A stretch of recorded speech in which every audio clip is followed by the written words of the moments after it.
నమస్తే, నేను మీ కుప్ప పద్మిని. ఇన్నాళ్ళు మీ సపోర్ట్ ని నాకు అందిస్తూ, మీ ప్రేమని నాకు అందిస్తున్న ప్రతి ఒక్కరికి కృతజ్ఞతలు. ఇప్పుడు చూడబోతున్న ఈ వీడియో కూడా ఖచ్చితంగా మీకు ఉపయోగపడుతుంది. లైక్, షేర్ అండ్ సబ్స్క్రైబ్ చేసి మీ ఇష్టాన్ని అలాగే మీ సపోర్ట్ ని నాకు అందించండి. అలాగే ఈ వీడియో పట్ల మీ అభిప్రాయాన్ని కమెంట్ సెక్షన్ లో కమెంట్ చేసి నాకు తెలియజేయండి. నమస్తే. Welcome to our channel. నేను పద్మిని. ప్రస్తుతంతో పాటు ప్రముఖ ఆధ్యాత్మికవేత్త, జ్యోతిష పండితులు, అమ్మవారి సేవకులు, దత్త గణపతి ఉపాసకులు మురళీధర్ శర్మ గారు మనతో పాటు ఉన్నారు. మాట్లాడదాం. సార్ నమస్తే అండి. మహాదేవ శ్రీమాత్రే నమః. కార్తీక బహుళ పక్ష ఏకాదశి వచ్చేస్తోంది. ప్రతి ఏకాదశికి కూడా మనం మాట్లాడుకోవటం పరిపాటియే. అయితే ఈ ఏకాదశి ఉత్పన్న ఏకాదశిగా పిలువబడేటటువంటి ఏకాదశి, ఉత్పన్న ఏకాదశి వైశిష్ట్యం ఏమిటి? మంగళవారం వస్తోంది కాబట్టి దానికి ఏమైనా ప్రాధాన్యత ఉంటుందా? ఎట్లా వినియోగించుకోవచ్చు ఈ ఏకాదశి? తప్పకుండా అమ్మా. మనకు నెలలో 2 ఏకాదశులు అనేటువంటిది రావడం జరుగుతుంటుంది. అందులో ఒక్కొక్క ఏకాదశికి ప్రబోధిని ఏకాదశి అని కానీ, ఇట్లా ఇప్పుడు వచ్చేటువంటిది ఉత్పన్న ఏకాదశి అని కానీ, ముక్కోటి ఏకాదశి కమింగ్ సూన్ లో ఇలాంటివి వచ్చేటివి అన్ని. అంటే ఒక్కొక్క ఏకాదశికి ఒక్కొక్క ప్రత్యేకమైనటువంటి పరిస్థితి కలదు. ఇక్కడ కొందరు సుమారుగా కూడా 24 ఏకాదశుల వ్రతాన్ని పట్టడం జరుగుతుంటుంది. సంవత్సరం మొత్తం 24 ఏకాదశులకు సంబంధించి ఒక సంవత్సరం పొడుగుతా ఎవరైతే ఏకాదశి ఈ యొక్క వ్రత దీక్షను మేము పాటించాలి ఈ రోజు నుంచి అనుకునేటువంటి సందర్భంలో, ఎట్లా అయితే ఇప్పుడు మనకు శ్రావణ మాసంలో విశేషంగా సంకటహర చతుర్థికి సంబంధించి ఆ రోజు నుండే ఈ యొక్క సంకటహర చతుర్థి వ్రతాన్ని మీరు తీసుకోవాలి అనేటువంటి భావనలో ఉండేటువంటి సందర్భము. అదేవిధంగా ఈ ఉత్పన్న ఏకాదశి కార్తీక మాసంలో వచ్చేటువంటి మనకు కృష్ణపక్షం తర్వాత వచ్చేటువంటి ఏకాదశి అనేటువంటిది అంత విశేషము కలది. కనుక ఎవరైతే 24 ఏకాదశి యొక్క వ్రతాన్ని, అంటే 24 ఏకాదశి మేము పాటిస్తాము, ఫాస్టింగ్ ఉంటాము అనుకునేటువంటి వారు స్టార్ట్ చేయాలి. ఈ ఉత్పన్న ఏకాదశి రోజు మీరు దీన్ని మొదలు పెట్టుకోవాలి.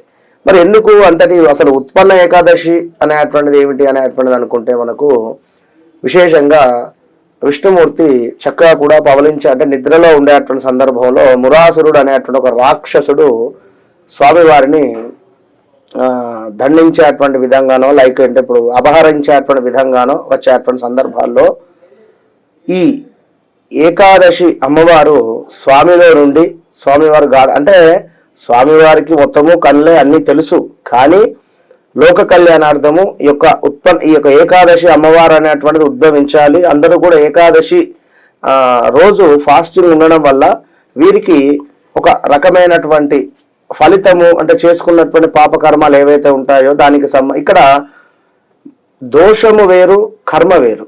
ఇప్పుడు పుణ్యము రావడం వేరు, దోషము నివారణ అవ్వడం వేరు. ఇప్పుడు మనం ఇక్కడ పుణ్యఫలాన్ని సంపాదించుకునేటువంటి పరిస్థితి ఉంటుంది.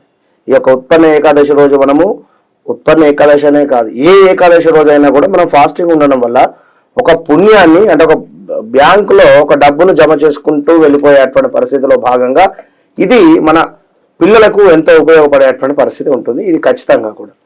కనుక ఈ యొక్క అమ్మవారు ఉద్భవించి వాడిని సంహరిస్తుంది, ఆ యొక్క రాక్షసుని. కనుక ఉత్పన్న ఏకాదశిగా మనకు ఈ యొక్క కార్తీక మాసంలో కృష్ణపక్షం తర్వాత వచ్చేటువంటి ఈ యొక్క ఏకాదశి అనేటువంటిది ఎంతో విశేషం. కనుక ఇది చేసుకోవాలి.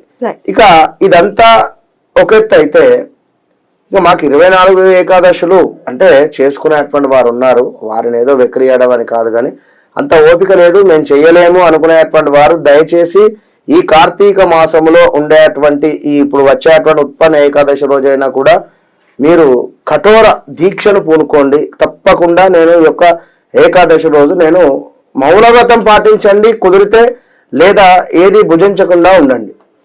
మౌనవ్రతం అనేది చాలా మస్ట్ ఇక్కడ.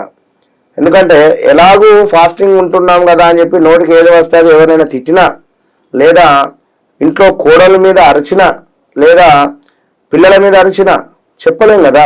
మొన్న చిన్న పిల్లవాడు నడుచుకుంటూ వస్తున్నాడు, నేను చూస్తున్నా. వాడికి బ్యాగు ఏది ఇన్ని బుక్స్, వాడి బ్యాగ్ మోయడము, అండ్ చేతిలో ఇదేమిటి టిఫిన్ బాక్స్ అది తల్లి ఫోన్ ఎత్తుకుంటూ ముంగడ పిల్లవాడు వెళ్తుండు, ఈమె ఫోన్ ఎత్తుకుంటూ వెళ్తుంది. జనరల్గా సరే రోజు ఎప్పుడు ఒక తీరు ఉండదు అని నేను చెప్తున్నా. మీరు రోజు ఆ విధంగానే పిల్లవాడు నడుస్తున్నాడు కావచ్చు, మీరు ఆ విధంగానే ఫోన్ వచ్చుతున్నారు కానీ కానీ ఆ రోజు పిల్లవాడు పాపం కింద అడ్డం పడ్డాడు. అయ్యో, కింద అడ్డం పడ్డందుకు తల్లి కోపానికి వచ్చి వాడిని కొట్టేస్తుంది. నాకు మస్తు బాధ అనిపించింది. ఆల్రెడీ దెబ్బ తగిలింది, ఏ తల్లైనా ఇట్లానే రియాక్ట్ నువ్వు కరెక్ట్ గా నడవవా, చూసి నడవవా, నువ్వేమిటి దెబ్బ తగిలితే మళ్ళీ దెబ్బలే. కనుక మీరు మర్చిపోయి ఉంటారు, మీ అమ్మగారు కూడా కొట్టే ఉంటారు. అది వాస్తవమే కానీ అంటే చెప్తున్న సిచ్యువేషన్ అది. ఇట్లా ఫోన్ చూస్తే అశ్రద్ధగా ఉండటం అనేది డెఫినెట్. ఇప్పుడు మనం మెయిన్ రోడ్ జాగ్రత్తగా ఉండాలన్నా వద్ద బ్యాగ్ మీరు పట్టుకుంటే ఏమిటి, అంత ముంచుకపోయిన పనే ఉంది అందులో. కనుక ఇలా ఏకాదశి వ్రతం చేస్తూ ఈ విధమైనటువంటి సిచ్యువేషన్స్ చేయొద్దని నేను చెప్తున్న ఉదాహరణ ఏదో.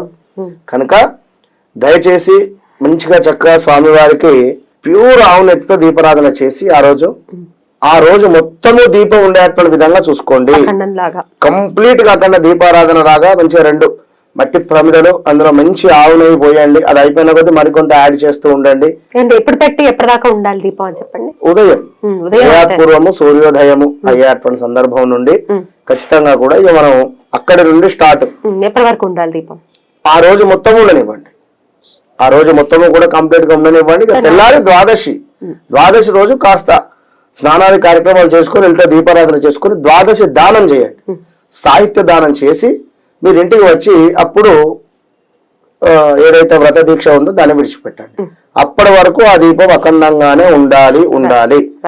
దీని వలన వివాహం కాని వారికి అందరూ చేయవచ్చునిది. ఇది ఉత్పన్న ఏకాదశి కార్తీక మాసంలో వచ్చేది కనుక రాబోయేది మనకు మార్గశీర్ష మాసంలో, అదే విధంగా మనకు ఈ యొక్క జనవరిలో ఉత్తరాయణం ప్రారంభం అవుతుంది. కనుక 100% మీరు ఈ ఉత్పన్న ఏకాదశి రోజు ఎవరైతే ఆర్థికంగా కానీ వివాహం కాని వారు కానీ సంతానం కోసం పరితపించేటువంటి వారు కానీ భార్యాభర్తలలో అన్యోన్యత లేదు అనుకునేటువంటి వారు కానీ ఖచ్చితంగా ఈ యొక్క ఉత్పన్న ఏకాదశి రోజు మీరు ప్యూర్ హార్ట్తో దీపారాధన చేసి చక్కగా ఉండండి.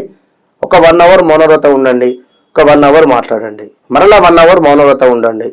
ఇది కూడా స్టేటస్ పెట్టుకోండి, నేను మౌనవ్రతంలో ఉన్నాను, నాకు ఎవరు ఫోన్ చేయొద్దు అని కూడా మెసేజెస్ ప్లీజ్ చెప్తున్నా. కనుక ఈ విధంగా చేసుకోవడం వల్ల అద్భుతమైనటువంటి ఫలితం మీ సొంతం.